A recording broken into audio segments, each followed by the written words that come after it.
Alagang Amoso, Associated Marine Officers and Seamen's Union of the Philippines. Ang programang para sa mga Filipino seafarers at kanilang pamilya. Maghahatid ng impormasyon, magbibigay ng inspirasyon, at tatalakay sa kanilang mga sitwasyon, kalagayan at iba pang mga pangangailangan. Alagang Amoso. Kasama si Camille Simbulan dito sa Radyo Pilipinas World Service at Radyo Pilipinas Radyo Publiko.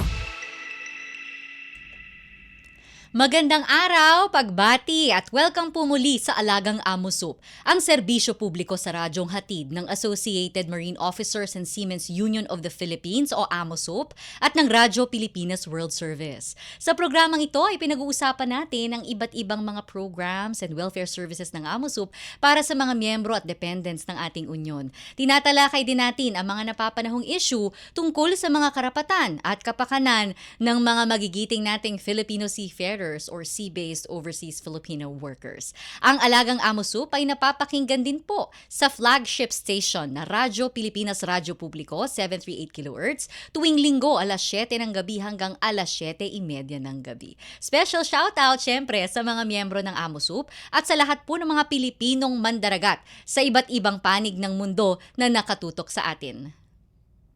Alagang Amoso, dito sa Radyo Pilipinas World Service at Radyo Pilipinas Radyo Publiko.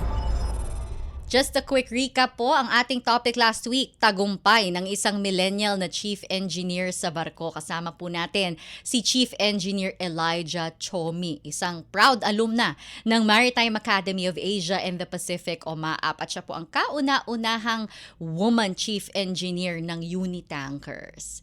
Welcome po muli sa isa na namang makabuluhang episode ng Alagang Amosup. At ang topic ngayong araw ay ang Amosup at CFAM, kalinga sa pamilyang mandaragat.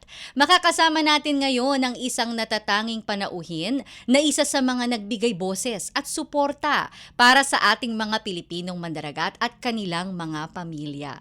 Siya ang chairwoman at founder ng Seafaring Family International o CFAM, isang organisasyon na nakatuon po sa pagbibigay kalinga, suporta at pagkakaisa sa mga pamilya ng ating mga Filipino seafarers. Let us all welcome to Alagang Amosup, Miss Arian Rocha. Welcome po to Alagang Amosup, Miss Arian. Hi Camille, good afternoon and hello sa mga taga-Amosup dito ngayon. Good afternoon sa inyong lahat. At of course sa lahat ng mga nakikinig today. Ayan, maraming salamat po sa pagpapaunlak sa aming imbitasyon dito sa Alagang Amosup, Miss Arian. Alam ko po, you are a familiar face among our Filipino seafarers and of course, seafarers' wives dahil napakarami niyo pong mga programa at mga inisyatibo with our seafarers' wives, no? And our seafarers also sa CFAM International. So, kaunting kwento lang po, Miss Arian, no? Paano po nag-start ang inyong journey sa pagsusulong ng kapakanan ng mga pamilya ng mga Pilipinong mandaragat? Well, it really started like sobrang siguro nag-set na start yung sa mindset na ano sa mind ko yung sa yung about seafarers kasi I grew up in a seafaring family. So yung stepfather ko ay isang seafarer dati. So nakita ko kung paano yung sa mommy ko, kung paano siya pag naiiwan or yung family life, you know, ng isang seafarer. And then moving forward, yung ano ko napasok ako sa industry and then eventually my husband asked me to handle the seafarers' wives of his manning agency, yung CF Sharp.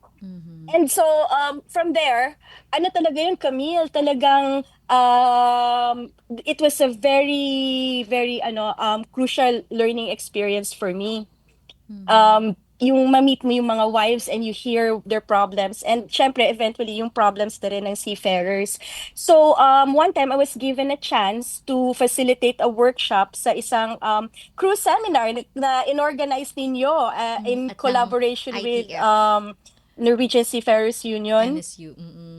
And may mga wives doon, sabi, paano po ba to join your other programs? Sabi ko, that time kasi it's only for CF Sharp. And then ay na parang okay, there's a need. You know? And so we started CFAM and then that's where I met other wives and seafarers from other manning agencies also na nagiging members ng CFAM. And yeah, until now, it's still so baby, Camille. We're only 2 years old. CFAM International. Mm-mm. Yes. So namulat po talaga kayo, Miss Aryan, no, sa buhay ng mga seafarers at kung paano po naapektuhan ng nature ng job ng mga seafarers, ang pamilya, yung dynamics ng Yeah. pamilyang mandaragat, ano.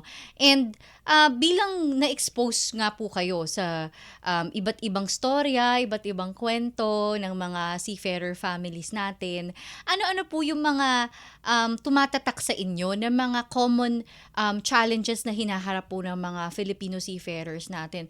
And I understand talagang lumalabas dito yung mga family values ng mga Yeah. Pilipino, yung pagiging matatag ng mga wives na naiiwan, yung pagpupursige naman ng mga asawa on board, no, yung pagsusumikap nila. Mhm. And yung kasi ang Pilipino talaga, family talaga yung nagda-drive, nag-i-inspire po eh. Yeah. Whenever we ask seafarers kung anong inspirasyon nila, ano yung motivation nila, bakit nila ginagawa yung trabahong ito kahit na mahirap, kahit na nangungulila, ang sagot nila, gusto nilang mabigyan ng magandang buhay yung mga pamilya nila. Mhm. Kayo po bilang, yan, may mga first-hand experience kayo dealing with seafarers families, ano po yung tumatatak sa inyo na mga storya nila na naantig kayo at nag-i-inspire pa sa inyo to continue doing what you do? You know, ang dami ang dami-dami. You know, ang ano talaga doon, yung mga struggles, like yung simple na, for example, yung seafarers minsan, di ba, matagal sila on board. So, pag uwi nila, nag-change yung dynamic ng household. Kasi, a lot of times, pag mga nakakausap ko, sinasabi sa akin na minsan, they feel out of place sa sariling family nila. Because while they're on board, their families would start a routine without them. So pagdating nila, nandun na din yung power struggle ng mag-asawa. Kasi in a sense, in a parental sense na, syempre nasana yung mga bata with the mother as the disciplinarian, tapos dadating yung father. And most of the time, the seafarer to parang kabayar, what you call that, yung balik kasi palagi siyang wala. So para binibigyan niyan, consuelo is nasuspoil naman yung bata. So nandun na naman yung minsan nahihiya silang disiplinahin yung sarili nilang anak dahil matagal silang nalayo. O kaya hindi nila alam paano i-handle yung mga anak nila dahil hindi na sila nasanay. The same with the kids. They don't know how to react to their mom or dad kasi sanay sila na wala yung isang parent nila. So, yun yung sa family dynamic. Another thing is, sa savings, palagi kong naaano talaga, and this is sad kasi many of our, palagi ko naririnig yung, halimbawa, yung power struggle din between the wife and the in-laws. Oh, may ganun Minsan, pa. kasi like, there was this case na sabi nung wife na 20% lang of the salary would go to her and her children, 80% will go to the mother-in-law, which is I think if you're going to start a family, I think you have to recognize kung sino yung partner mo sa pagtanda also, 'di ba? Na so yung mga yun yung mga problems na tapos syempre lalo na kung sa cruise line, temptation. May mga ganun ding storya. Oo, kasi imagine mo, nandun sila for 9 months. Syempre, yung iba, namimiss, and people cope with loneliness in different ways. 'Di ba? So, parang minsan, imagine, malungkot, lonely, tapos si lonely girl, mamimit si lonely boy. Kaso, meron silang lonely wife and lonely husband sa Pilipinas. Tapos, they start something on board. Yun yung sa mga cruise lines, I think yun yung nakikita ko na palaging nagiging problema. Common po yan sa mga na-encounter Very. ninyo.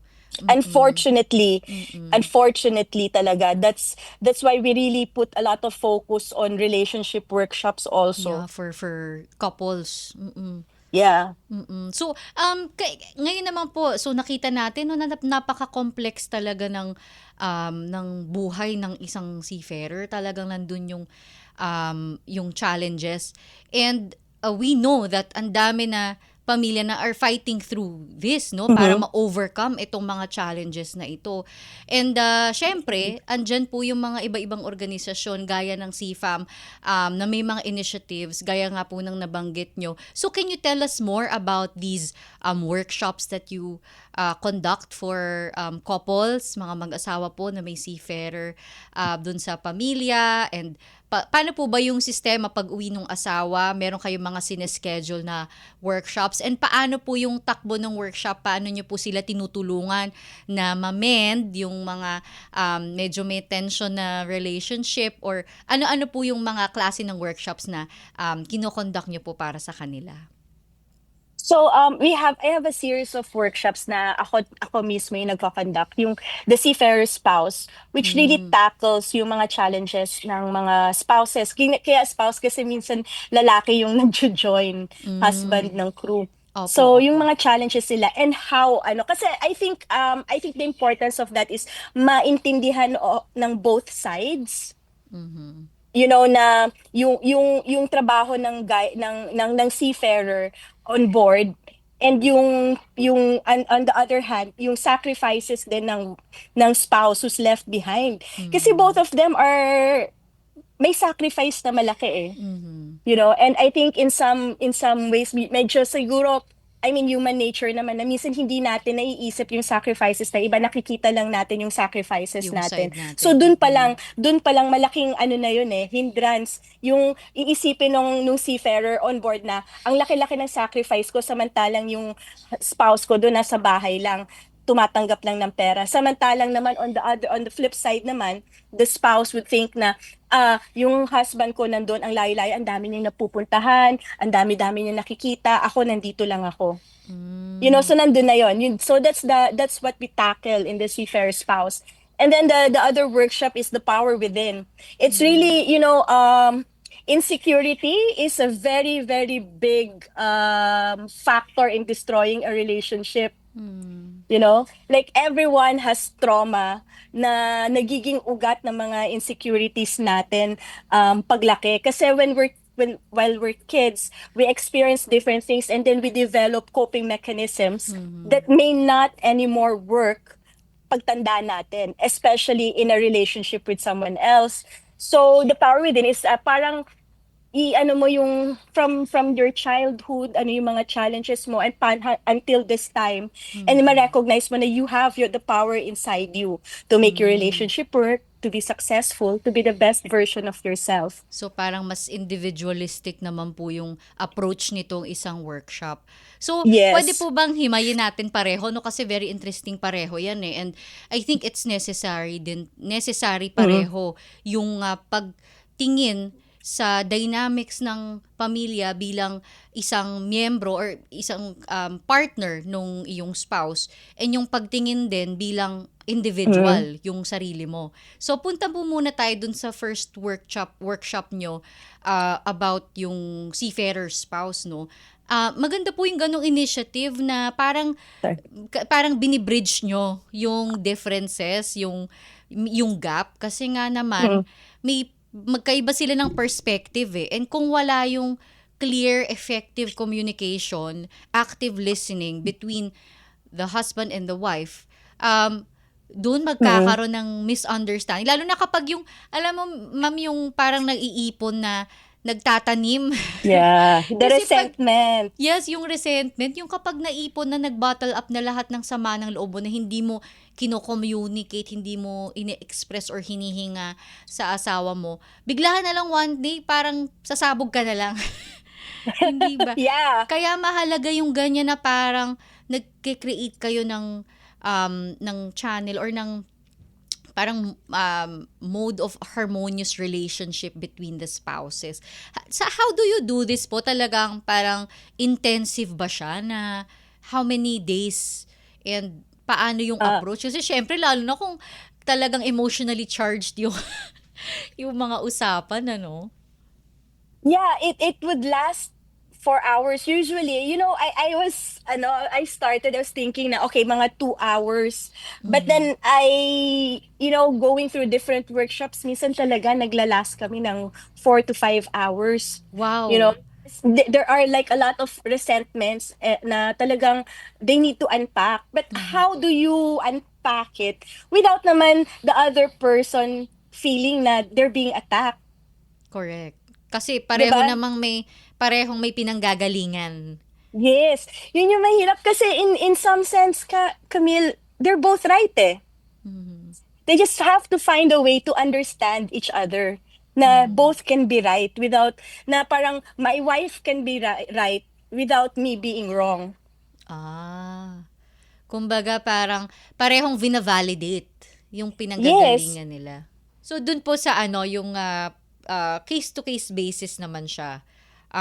But essentially what you do nga po is establishing a common ground where they can both openly share what they feel. yes. Mhm. It's about finding their way back to each other, Mhm. you know? Um kasi the reality when life happens, especially when there are children involved already, Mhm. um talagang may impact 'yon sa relationship ng couples. Mhm. And especially kung yung relationship nila hindi lang kumbaga maraming nakikialam, may mga in-laws, ganyan, na may ano dun, may impact 'yon sa relationship nila. So it's Mhm. all about both of them remembering why they chose each other. Ganda nun, ano, parang reminding the why. Yeah, Why did we choose each other in the first place? And then, siguro, reminiscing ano yung mga strengths ng bawat isa, yung mga good traits ng bawat isa, um, without all of the noises around them. Parang ganon. that's true.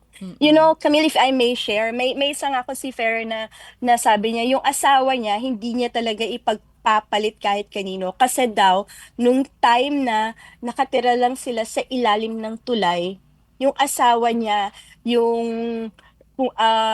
she stood by him. Mhm.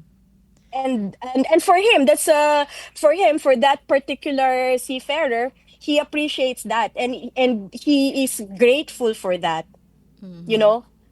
um Minsan meron naman na may nakausap naman ako na yung asawa niya daw masyadong mapagtaas during the time na nahirapan siya, that's why he went with another woman. But siguro nakalimutan niya ng time din na during the time na yung asawa naman niya was standing by him. Yun yung sabi ng wife. So ano talaga, it's all about remembering the why, sabi mo nga.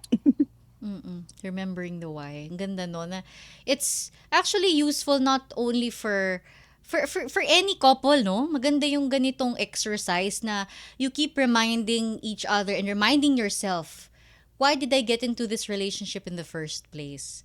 And minsan nga, dahil nga sa pagiging komplikado ng sitwasyon, dun medyo nadi-distort yung pananaw natin, pero kapag Mm-mm. binalikan natin yung fundamental na yung core values natin bilang individuals and bilang mag-asawa, doon natin makikita na all the other things around us are all just noise. That's Pero, true. 'di ba, na parang andun pa rin yung pure love, yung care, yung compassion sa isa't isa. Ang ganda nun. Yeah. Yeah. Seafarer Spouse Workshop niyo, ma'am. So, punta naman po tayo dun sa, mas pang self-empowerment workshop ninyo. For seafarers wives po ito, and even spouses na male, kasi syempre may mga babaeng seafarers din tayo. So, paano niyo naman po kinoconduct itong self-empowerment workshop? Yung self-empowerment workshop is a lot of again, remembering. Kasi a lot of times na minsan pag may pinagdadaanan tayo na sobrang bigat, akala natin yun eh, na eto na parang wala nang katapusan, parang wala nang light at the end of the tunnel, na parang gusto mo na lang matulog ng matulog o kaya magising ka tapos na yung pinagdadaanan mo. But then sometimes we forget na marami na tayong experiences na ganon. Whether mababaw mababaw siya kung iisipin natin ngayon, like the time na hindi ka makatulog dahil may exam ka sa math, tapos alam mong mahina ka sa math. I'm speaking for myself, alam ko mahina ako sa math. So, yung time na yon na parang yung sleepless nights, or yung time na may entrance exam ka, or yung time na may sakit sa family mo, those are the times na minsan nakakalimutan natin na we faced with courage and napagdaanan natin. Kaya nga daanan kasi dinadaanan lang natin. And I always remind them of that. Kung ano may pinagdadaanan mo ngayon, malalagpasan mo kasi dinadaanan mo lang siya. Ganda And, nun, and it's good to remember Quotable na quote. we surpassed so many challenges. Also a good reminder, no, to always think about our strengths, and Yeah. and think about how all of these adversities na pinagdadaanan natin, paano tayo sineshape as an individual. Kasi kung lahat madali lang all the time, di ba, paano ka mag-grow? Paano ka lalakas? Paano ka It's titibay? true. Kahit ang Disney princess, Camille, may pinagdaanang challenges. Correct? Si Sleeping Beauty natulog ng bongga, 'di ba? Oo. Si Snow White na poison ng apple, So, what makes us special? So, nandun po tayo sa talking about yung pag also looking at the challenges or yung mga adversities in a way na Yeah. these are the experiences that really shape us as individuals. Yes, and it also tackles, the power within. It also comes with, accountability and responsibility. Kasi we are survivors. I think everyone who's alive right now can be considered a survivor. We are survivors of different problems and challenges. Also recognizing your weaknesses and siguro yung bad habits mo. Kasi one of the questions I ask is what is the value of your word? Parang pag may sinabi ka, ano ang value nun sa'yo? 'Di ba? So yeah, it's about recognizing your strengths and your weaknesses. And they're okay. Magkasama talaga 'yon. It's Yeah. okay. Yung self-awareness, no? Yeah. Yung self-awareness at saka yung acceptance din kung sino ka. Kasi from Yes. there, kumbaga dun mo mahuhugot yung lakas ng loob mo to face whatever comes your way. Yes. It's knowing yourself. Yeah, ang ganda niyang initiative na yan, no?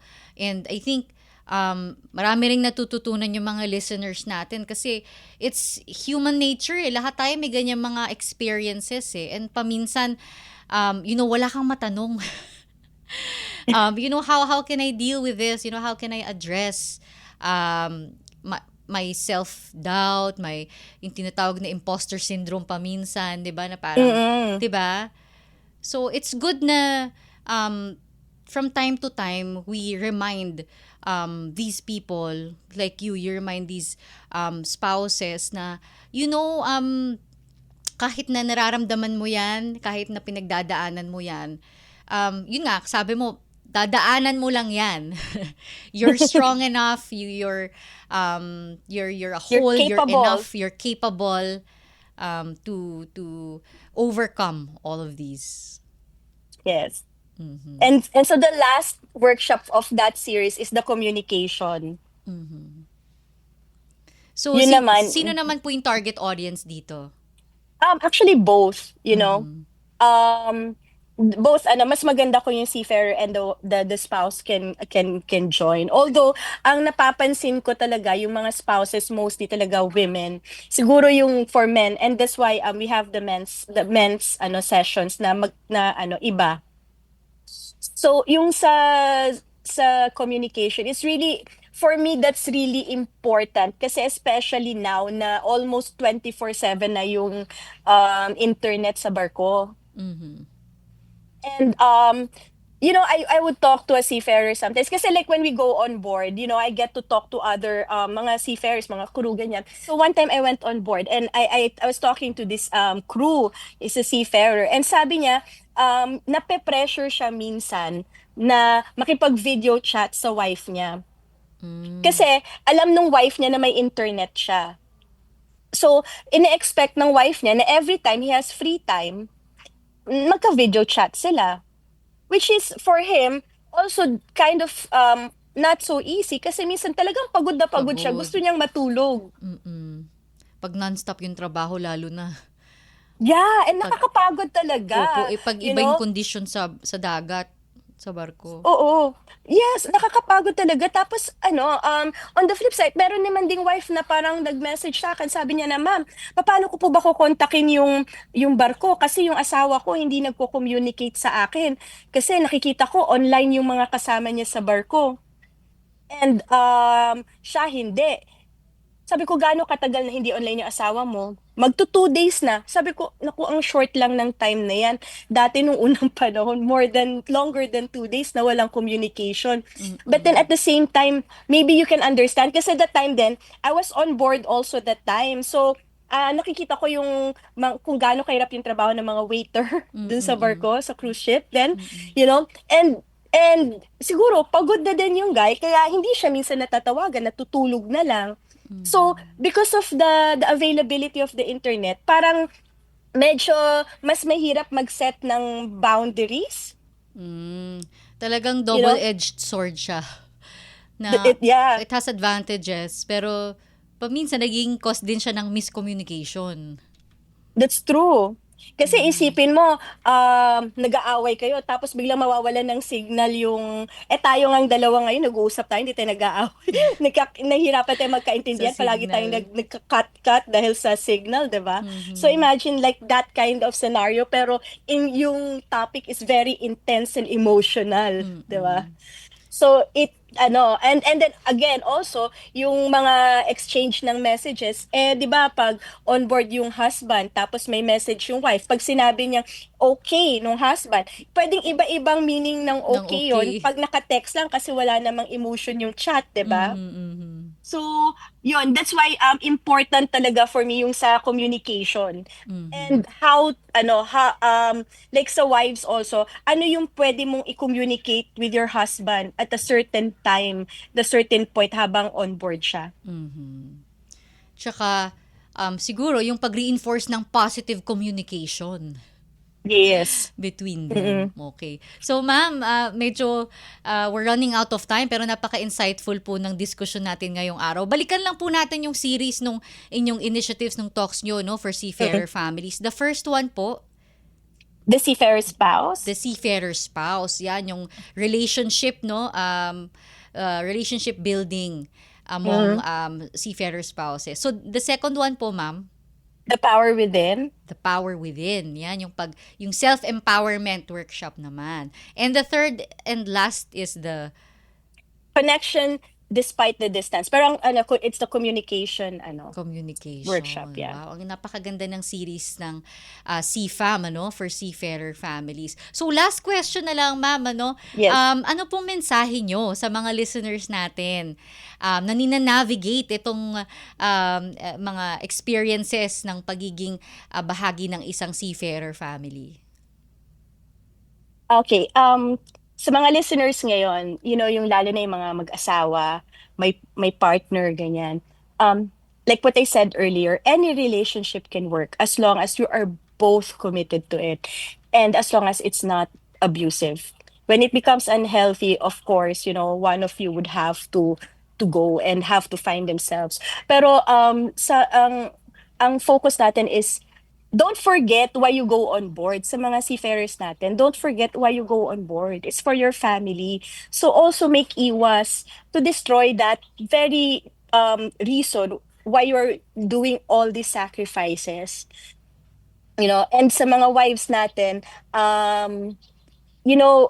you married a hero.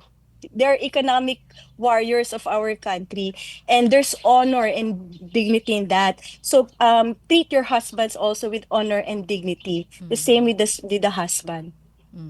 Siguro respeto sa bawat isa, no, both Respeto sides. sa bawat isa. Mas yung mabigat yung respeto minsan kesa sa love. Okay. Maraming salamat po, Miss Arian Rocha ng CFAM International. So before we end the program, ulitin lang po namin ang ating contact details sa Amo Soup. Kung meron po kayong mga katanungan or kung gustong malaman tungkol sa mga services, welfare services and programs ng ating union, nandyan po ang Amo Soup Contact Center. Nasa screens po ninyo ang ating telephone at mobile numbers sa Globe and Smart. Paalala lamang po, ang mga numerong yan ay para lang po sa tawag at hindi po sa text. Meron din po tayong Amo Soup Official Facebook page and Amo Soup Official Facebook group. And ang mga episodes po natin sa Alagang Amo Soup ay na-upload natin sa Amo Soup Official YouTube channel. And for more information about Amo Soup service units po, andyan ang www.amosoup.org. Muli, maraming salamat po sa inyong pagsubaybay. Salamat sa mga kasama natin sa Radyo Pilipinas, si Miss Susan Aizon, Justin Osias, Hero Lucero, Erwin Tanyano at Jerome Toledo. At sa Kaamo Soup natin na si Miss Lara San Juan. Syempre muli, maraming salamat sa ating special guest na si Miss Arian Rocha ng CFAM International sa pagbabahagi ng inyong oras at dedikasyon para sa mga Pilipinong mandaragat at kanilang pamilya. Sana ay mas marami pang makibahagi at makiisa sa mga programa gaya ng programa ng CFAM at Amo Soup para patuloy nating mapalakas ang ating komunidad at maging gabay sa kanilang pamilya. Pagbati rin po muli sa lahat ng mga miyembro at dependents ng Amo Soup na siyang inspirasyon at puso ng lahat ng mga programa at serbisyo ng ating union. Atin din pong subaybayan ang programang Alagang Amo Soup sa Radyo Pilipinas World Service at Radyo Pilipinas Radyo Publiko 738 kHz tuwing linggo alas 7 hanggang alas 7:30 ng gabi. Ako po si Camille Simbulan at ito po ang Alagang Amo Soup. All aboard sa talakayan. Palalimin pa ang inyong kaalaman. Alagang Amo Soup dito sa Radyo Pilipinas World Service at Radyo Pilipinas Radyo Publiko.